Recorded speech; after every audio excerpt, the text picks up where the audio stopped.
Colorado vs. Nebraska live stream. The Buffaloes prepare for their most high-profile home opener in decades against the Cornhuskers. Colorado leads Nebraska 13-0 at the end of the first half, with the Buffaloes taking momentum in the final few minutes after a slow start. Colorado took advantage of a huge Nebraska turnover to take a double-digit lead as quarterback Shedeur Sanders connected with wide receiver Tarvarish Dawson for a 30-yard touchdown one play after Colorado's defense logged an interception. Turnovers have plagued Nebraska all game, and quarterback Jeff Sims is responsible for all of them. He fumbled 2 snaps, both of which hit him squarely in the hands, and Colorado was able to pounce on them. Then, with just under 3 minutes to play in the third quarter, Sims stared down Nebraska tight end Thomas Fidun on an out route and threw the ball way too late, allowing Colorado's Cameron Silman Craig to jump the route and intercept the pass. Nebraska's defense has played extremely well all game but finally started to wilt near the end of the first half due to the mounting mistakes. Colorado scored all 10 of its first half points as a result of Nebraska turnovers. Buffalo's QB Shedeur Sanders finished the first half with 14 completions for 134 yards and 1 touchdown. 5 of his completions and his scoring toss came in the final 3 minutes of the half.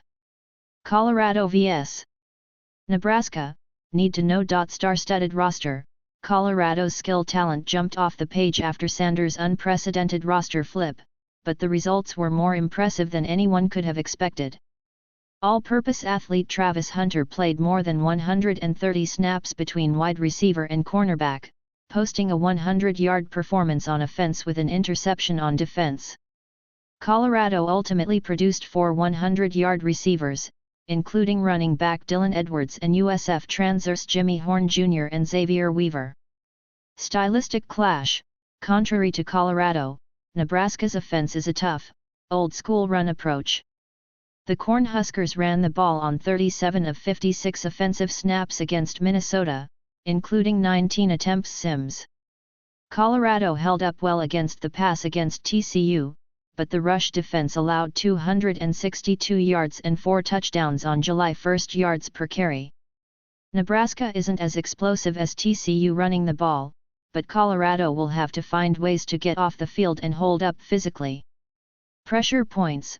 Last week, Colorado was able to use its skill talent to stretch out and speed past TCU.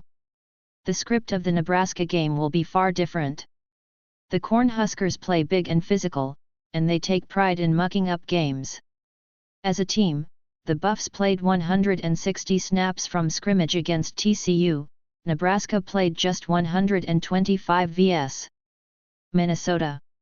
If Colorado can remain comfortable and create opportunities against a big, physical opponent, it will be perhaps just as impressive as its historic Week 1 victory.